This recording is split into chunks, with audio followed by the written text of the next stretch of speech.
What's up, guys? Welcome into another edition of the Wolverine Live Recruiting Show here on the Wolverine YouTube channel. If you haven't yet, please make sure to subscribe. We are inching towards 22,000 subscribers, so hit that like button, subscribe. It is completely free. And if you want more Michigan recruiting information, now's the time to take advantage of our special offer. $1 for 3 months over at thewolverine.com. That gets you through the last official visit weekend of June. If you want to become an annual member, you can sign up for half off right now, $49.99 for the entire year. So head over to thewolverine.com and sign up today. Zach is back on the podcast. What's up, Zach? How you feeling after a crazy weekend? Emphasis on crazy. These past 72 hours have been a whirlwind for Michigan fans, both up and down. Yeah, it has been crazy. We're going to dive into that. Remember, this is the Super Chat show. So we do have a structured podcast today. Tomorrow, I'll be back on the channel to answer all y'all's questions. But today, we are covering the new commits, the official visit weekend, and the official visit weekend to come. But we do already have a Super Chat, and it comes from Devon Robinson. And he says, what in the world happened with Aaron Giles? Will the aftermath have any impact on Darian Mayo?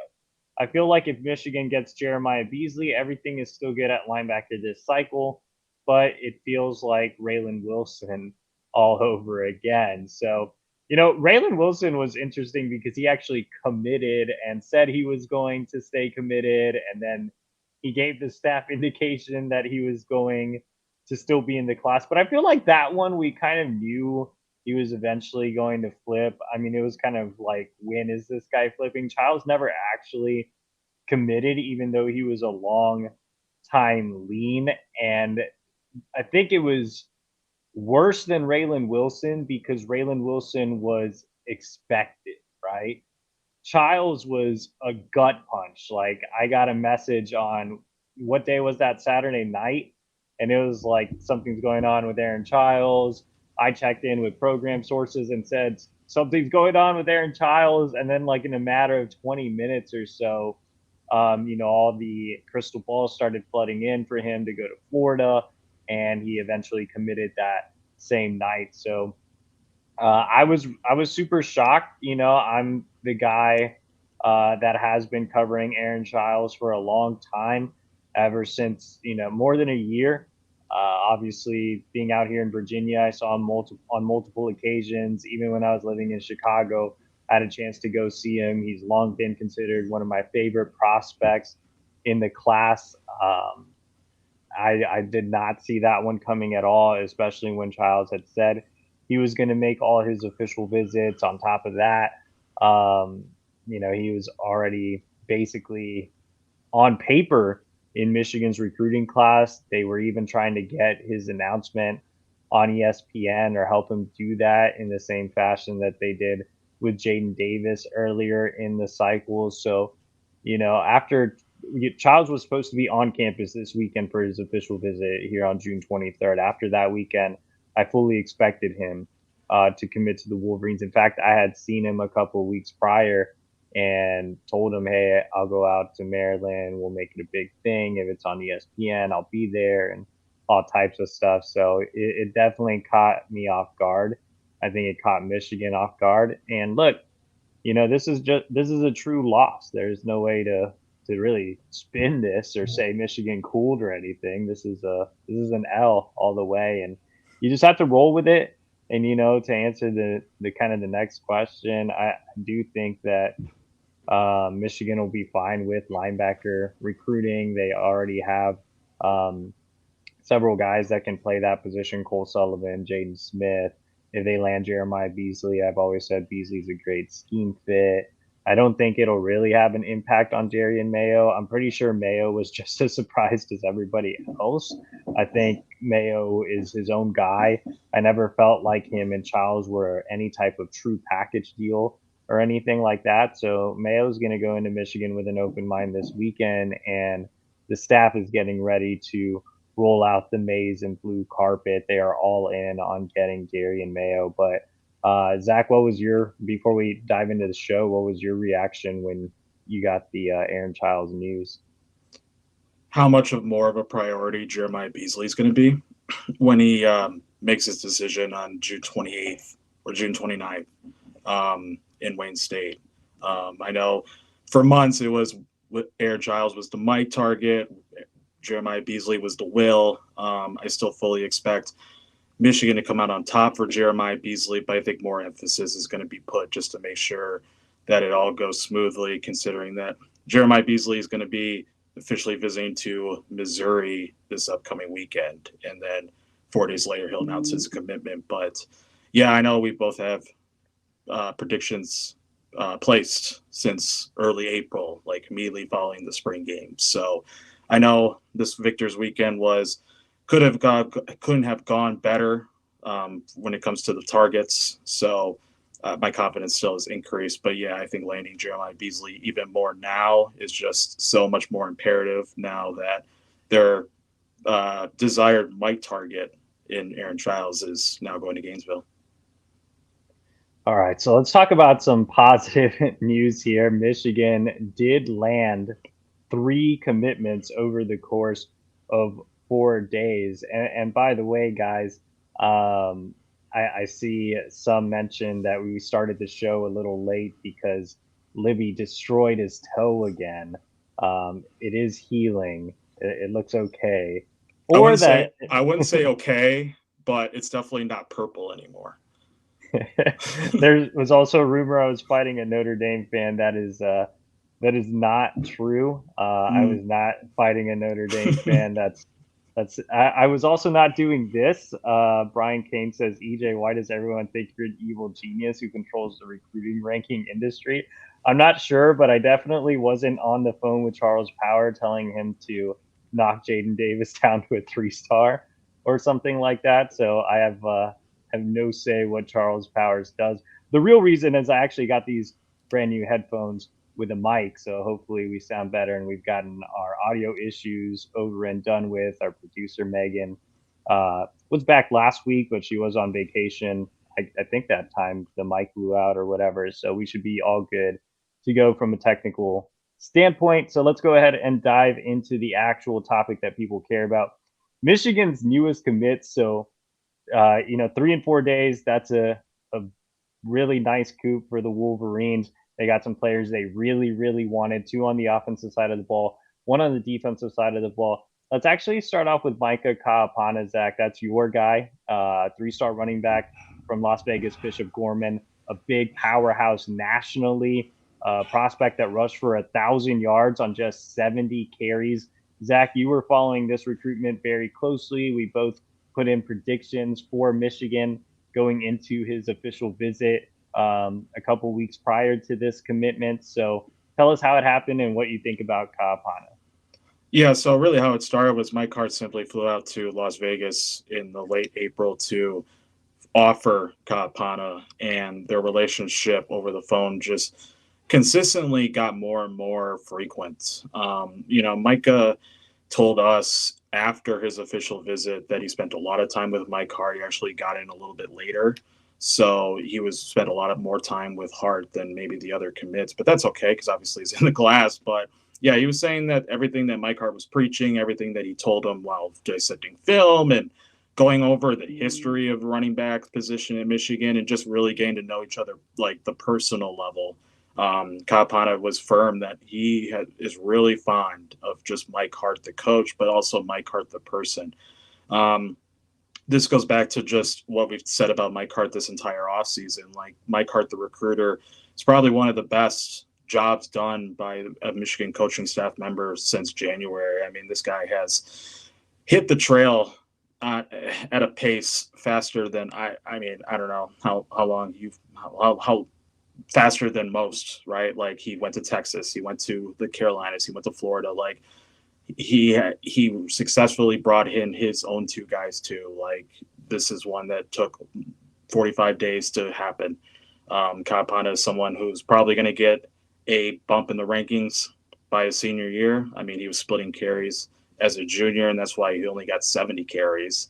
But he made the most of it, right? Averaging over 14 yards per touch. He's one that has upfield vision. He's really good with awareness in the open field. lot of balance when making cuts. Very, very powerful head first, north south kind of guy in between the tackles, and just knows how to make plays and score. He can also be split out wide as a flex option, so that complements what Jordan Marshall brings, the other commit, as that ground and pound type of persona. So Michigan, I think Michigan fans, after seeing who Kappana is on film, I think, they've grown to like him. I think when he committed, everyone was on the same page. Like, this is a really valuable asset that Mike Hart has landed. So, I know the fallout with Taylor Tatum right now. I know On3 reported that he's not going to take his official visit this weekend, but based on what I've seen from Kappana, his willingness and wanting to be a part of the program, his wanting to be developed by Mike Hart, this was just a home run underrated land. And I think people are really going to see what he can provide to Michigan at the next level come August, when it's time for him to be the featured back for such a powerhouse out west for Bishop Gorman. Yeah, no, I'm really excited about what Kappana can do as a senior. I do think he can rise up the rankings. I do think it was a nice find by Mike Hart. Of course, that means that Michigan is out of it for Taylor Tatum. As I first reported earlier this week, Taylor Tatum is not likely, will probably not make his official visit to Michigan. So it will be Jordan Marshall and Micah Kappana this cycle. And the Wolverines are already off to a good start with recruiting 2025 running backs. I had a story up over on the Wolverine breaking down those targets, but you're looking ahead, and this is the best job, in my opinion, Mike Hart has done with underclassmen recruits. The way he's gotten in on guys early for the 2025 class is much different than the last couple of cycles. I mean, he's already in on guys like on 300 running back Iverson Howard. You put in a prediction for Michigan to land 4-star running back Justin Baker. So, they had Chad Gasper, who's a fast riser out of Texas, on campus this past week. So Hart doing a really, really good job with the underclassmen early on. Big shout out to Mike Hart, who's drastically improved his recruiting efforts. Let's talk about Devin Baxter. That's my guy, so I will take him. Devin Baxter is a kid that I've been trying to hype up for a long time, man. I went out and saw him early in the offseason, right after Michigan offered, and I saw him at a private workout. He was going through a training session with a private trainer, and look, Baxter is really raw, but the upside is tremendous. And I remember writing after that session, like, no guy on the Michigan Edge board has a bigger ceiling than Devin Baxter. It's time to get really excited about Devin Baxter. This is a guy that Michigan defensive coordinator Jesse Minter is personally all in on. So I've been trying to get people on the Devin Baxter hype train for a while. He had a really good Under Armour camp in May. He's really coming along. He's getting better technically.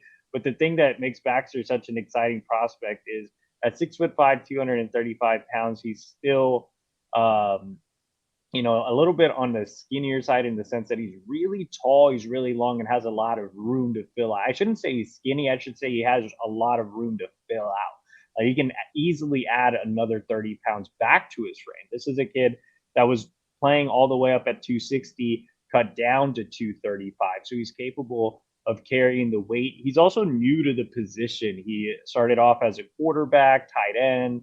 He still plays some wide receiver for his high school team. So once he gets to Michigan and actually gets developed by a Michigan staff known for producing high-level pass rushers and gets in the Michigan strength and conditioning program, the sky's the limit for Devin Baxter. You see 24/7 has him as a 3-star. Rivals has him as a 3-star. ESPN doesn't have him ranked. On3 is the only one that has him as a 4-star.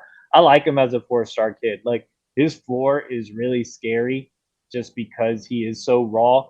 But again, if he hits that ceiling, I'm not exaggerating, I really do think that he has a David Ojabo type of ceiling. I think he can be that type of difference maker as a pass rusher. If you don't believe me, believe Jesse Minter. There's a reason that Minter, who doesn't usually take a lot of leads on recruitments, he's involved and has a hand in a lot of recruitments. He made sure him and Dylan Roney were the guys on top of Devin Baxter. Like this was a guy that Minter absolutely loves. So yeah, I think Michigan fans should be even more excited than they are about Devin Baxter. Let's go back to the offensive side of the ball and talk about the first of the three that dropped. Actually, four-star wide receiver Omarion Stewart out of Chicago. Kenwood. Omarion has been one of my favorites for a long time. Um, He's a guy that I saw as a youth. I was at a 7-on-7 tournament seeing JJ McCarthy. I remember seeing Omarion Stewart and being like, all right, this guy, he had something. And I went out to see Tyler McLaurin, Michigan linebacker signee from a couple of cycles ago. And Omarion was playing at Bolingbrook at the time and was a high school teammate of McLaurin. And you could see the flash, you could see the skill was there. And now, as a senior, I think Omarion Stewart has grown into one of the more polished possession receivers in the country. He's a reliable pass catcher. He's a crafty route runner. He's a guy that sometimes gets knocked for not having verified times, but he's looked plenty fast and explosive this offseason playing on the club 7-on-7 circuit with Midwest Boom. He has enough speed to take the top off of defense. I don't think he's Channing Goodwin where he's strictly a slot. I think he can play the slot. I think he can play the outside. In fact, Ron Bellamy likened him to Roman Wilson when they had their film breakdown on his official visit. It was putting Omarion's film side by side with Roman Wilson's film. Now, Roman Wilson was obviously a big time burner. Again, I don't think Omarion is that type of burner, but he is a more consistent pass catcher with enough juice to make things happen. My NFL comparison for Omarion Stewart was Emmanuel Sanders, a guy I went to school with at SMU and had a very, very productive career there before being a two-time Pro Bowler in the NFL. And Emmanuel Sanders was kind of the same way. There were a lot of components of his game that he just really, really liked. He was just so smooth, so reliable, and a guy that could make plays happen from the slot or from the outside. So I really like the Emmanuel Sanders comparison for Omarion Stewart. And he has that type of build. Omarion's not a big guy. He's right at about 6 foot, but he has a nice compact build in his upper half. He's added some good weight in his lower half as well. He was a really skinny kid early on. He was, I think, originally listed at 160. He's bulked all the way up to 185 this offseason. So, yeah, a lot to like about Omarion Stewart's game. And great kid as well. One of my personal favorites. I think he's going to be a great culture fit at Michigan. And Zach, I know you had a chance to see Omarion at the Under Armour camp earlier this offseason. I know you've seen him in the past. So briefly tell us your thoughts on Omarion so we can dive into the OV weekend. Well, first, big shout out to Marion's dad for wearing the Wolverine costume on OT7 Live when he committed. But yeah, I mean, Omarion, so he's a 24. So Michigan has now gotten a commitment from Chicago in its suburbs, at least one since 2019, I think. So that would be the Trevor Keegan year. That includes the 4 guys that they got last year and this past cycle too. Like Michigan has done such a good job with prioritizing that city. I mean, there's so much talent that leaks out of the Catholic League, the public school league, like inside the city and really the surrounding areas. For people who don't know, Sharon Moore, the offensive coordinator, one of his primary regions is Chicago, and he's done a really good job with establishing relationships with key recruiting figures in the area. Like I know when you go down there too, right? Like Sharon Moore always gets brought up, and every time I'm there, they're always saying like Sharon Moore is great, Ron Bellamy is great. Mike Elston too has a big impact in that city from his time at Notre Dame. Like, there's so many kids there available, but there's also so many teams there trying to pluck out talent, and Michigan's able to get who they want, and good on them. If to prioritize, still your region, but also a region that comes out with 4 or 5 stars annually. I think that's a really solid plan, and they're succeeding in it every year. Definitely. I think there's someone debating whether Taylor Tatum is coming for his OV this weekend. He told me he is not. That's directly from him. He is not likely to make the OV. And he told our national analyst, Sam Spiegelman, today, that was yesterday, today, that he is completely done, has canceled his official visit. So Yeah, I've checked my sources. All right, let's talk a little bit about the official visits. Um, Victor's weekend is more so for the commits.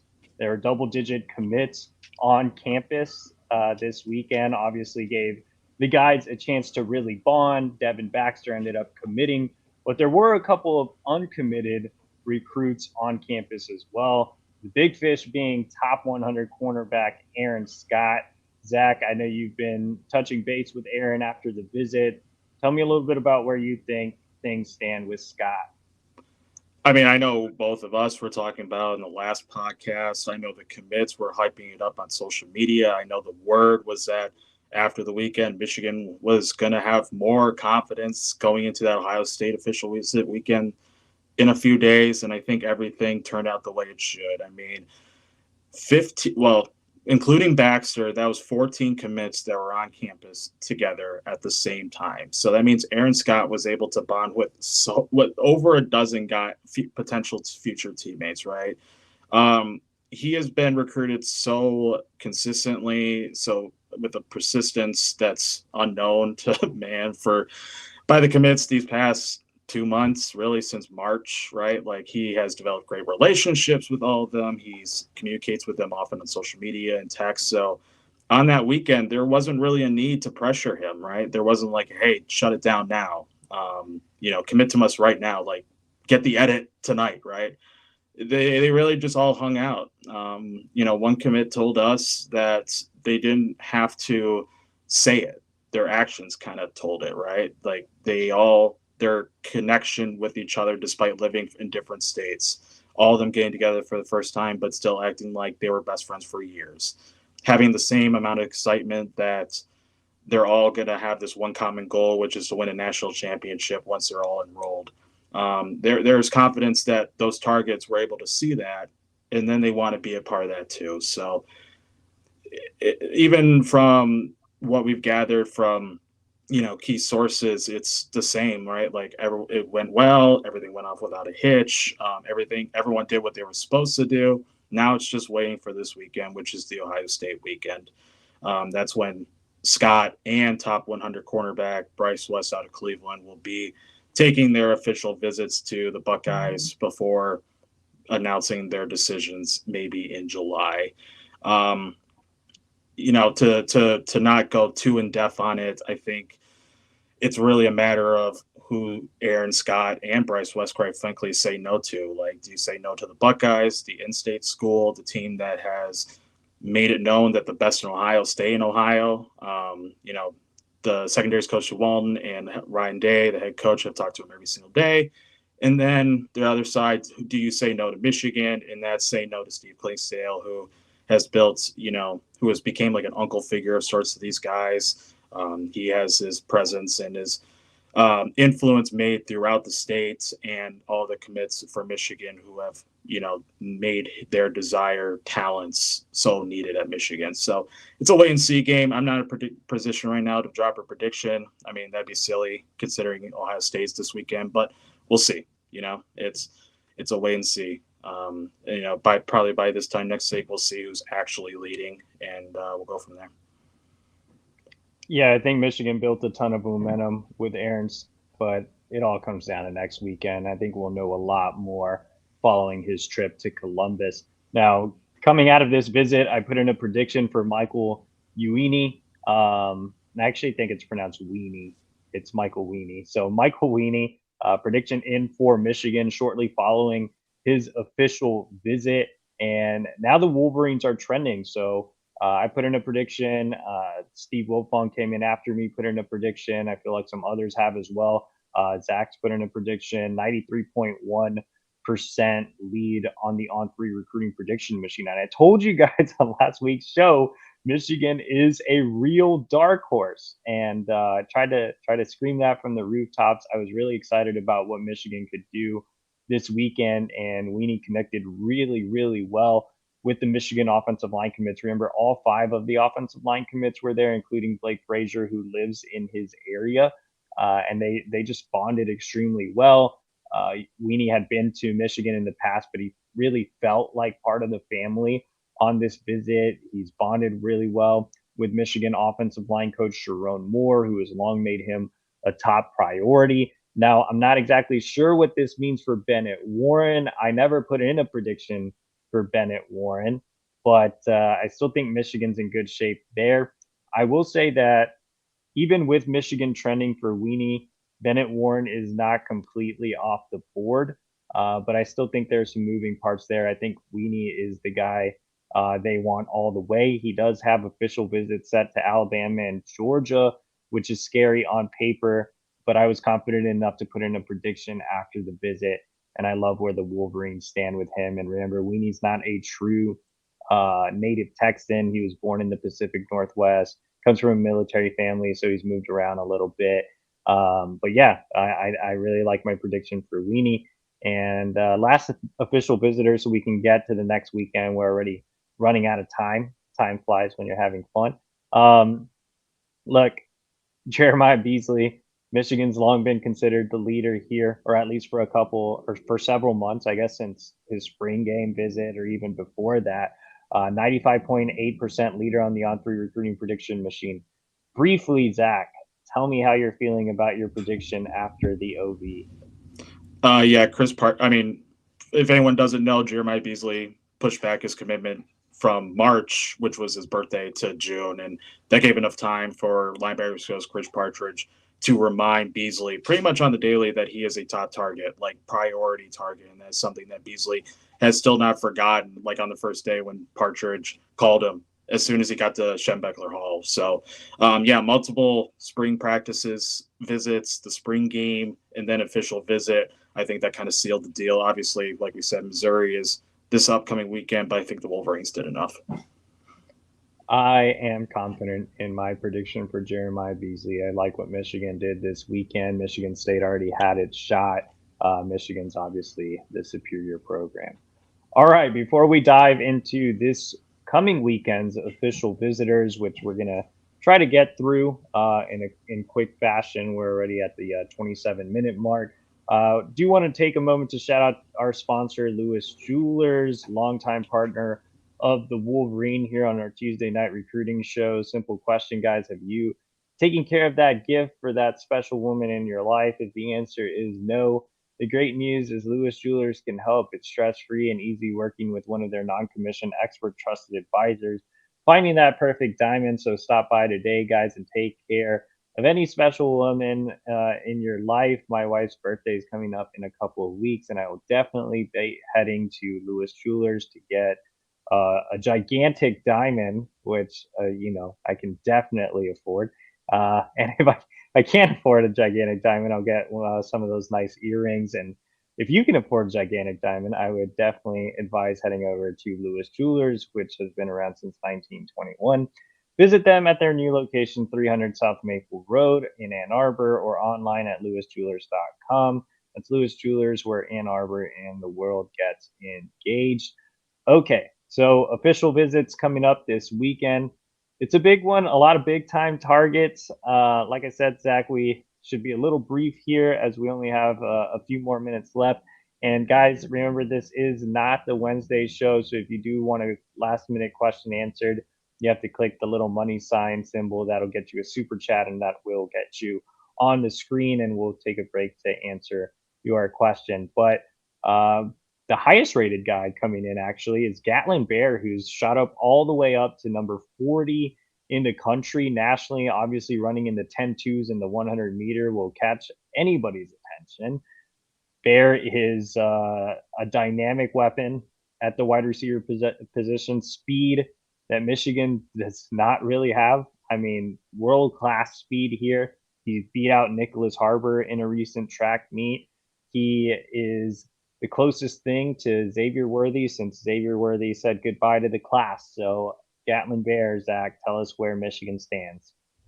So, yeah, as we've said before with Gatlin, he is a 24 recruit, but he won't enroll to a school until 2026 because of his 2-year mission.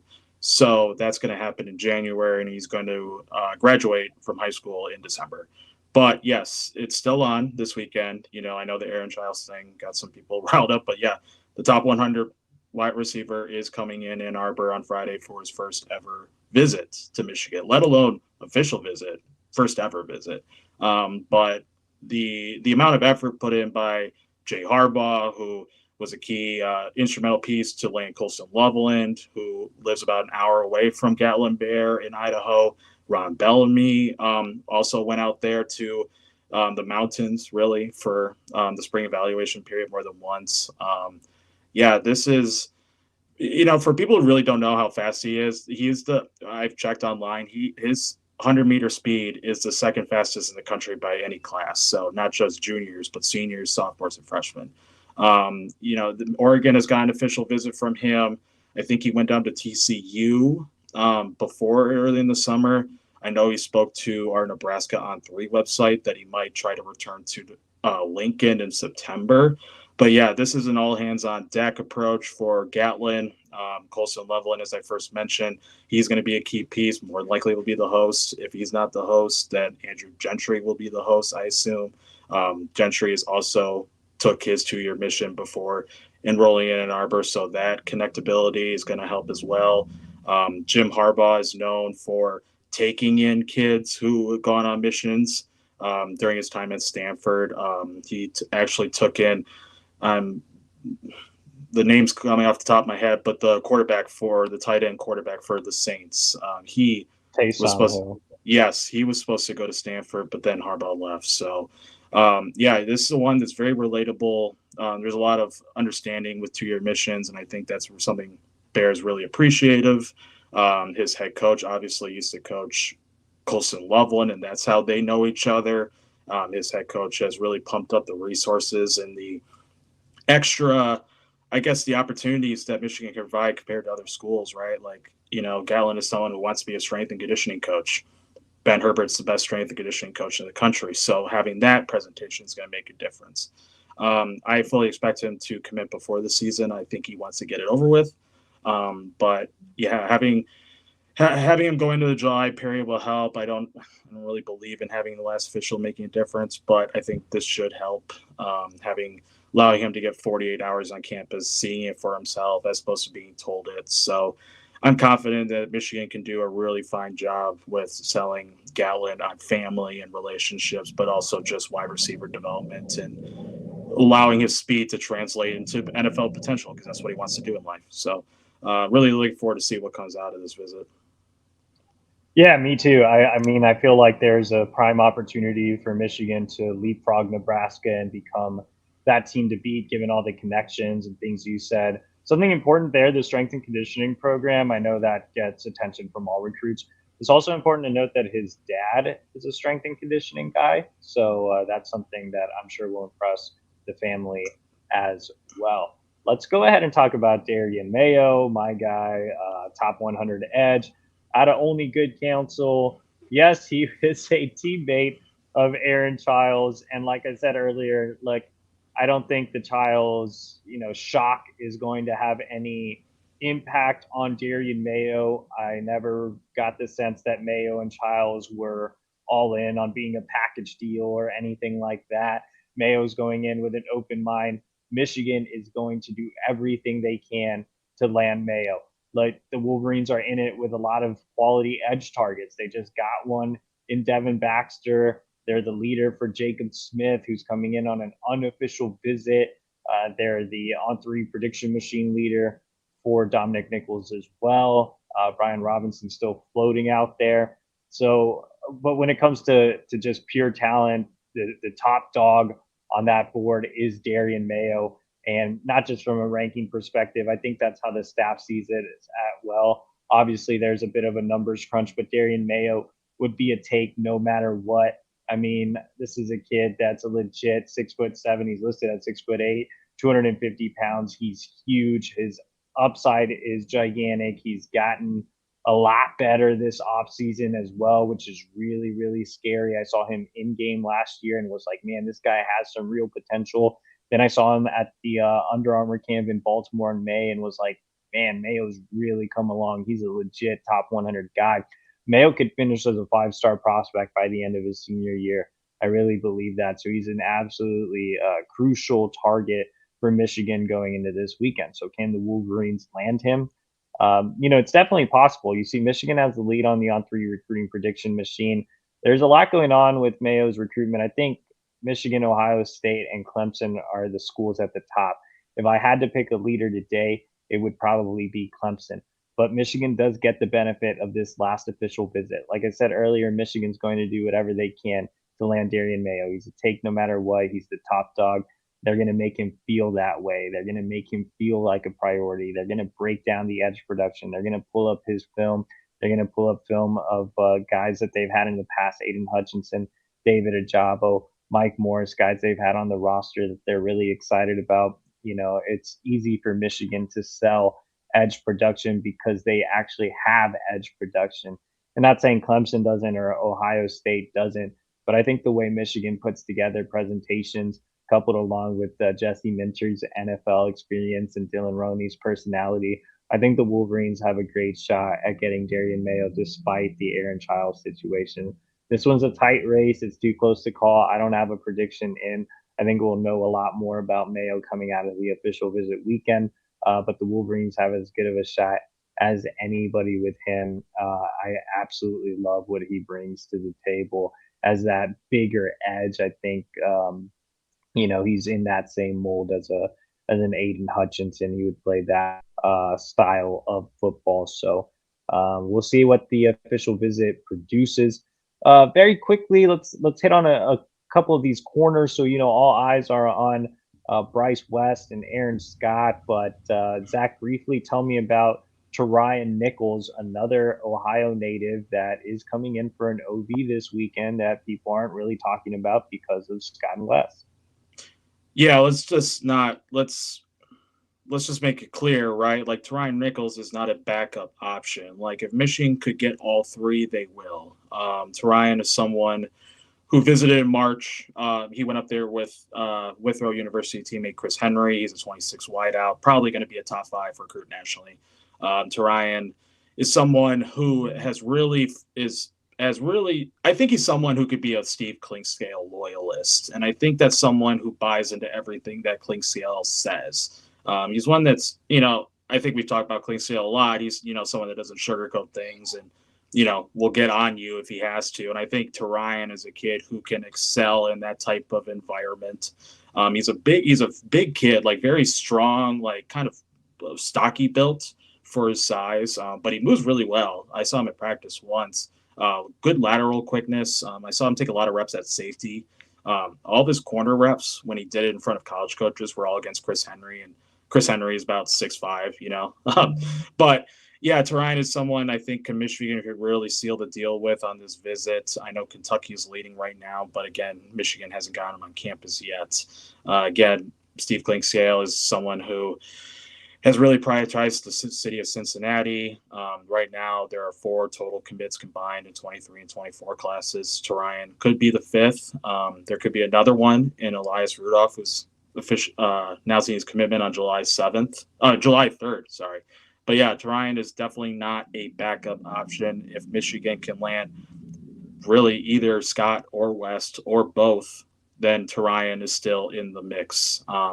If Scott or West go elsewhere, then obviously Ryan goes up to one of the top options. So I'm really looking forward to it. I think this is someone who can really be solid, high floor, good attitude, someone who, just wants to play football. And I think that's part of that Cincinnati mindset. So, I mean, all those kids really have that same kind of attitude. I think that's really good for Michigan, who prides itself on grit, Another corner that Michigan is bringing in is Jamir Grimsley, who's actually a top 100 prospect. So another big time corner.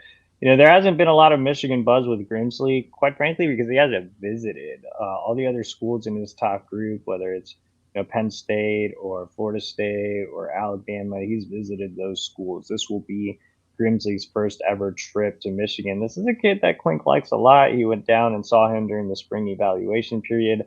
6'2", 185 track kid. I actually met up with Grimsley at his track meet when I was down in Tampa this spring. Really good looking kid. I'll be curious to see if Michigan can create any movement now that they're actually getting him on campus for a visit. Florida State, Alabama, Penn State, those are the 3 schools that are at the top. But if Michigan can create some movement with Grimsley, they would absolutely love to have him on board. So he's tall, long. He has track speed. I think he ran into 10.7. So kind of similar build and track times as a Jair Hill. All right, really quick, a couple unofficial visitors coming in. I'll hit on one super fast. Jacob Smith, 4-star edge. Michigan has the lead there. Gerard Smith, his brother's coming in for an OB. I think the Wolverines are in a nice spot to seal the deal with Jacob. And also Zaquan Patterson, top 100 safety out of South Florida, will be making an unofficial visit. Teammate and 2025 Michigan commit Chris Ewald will also be on the visit. So Zach, couple sentences really quick. Tell me what you think about Michigan's chances heading into this trip.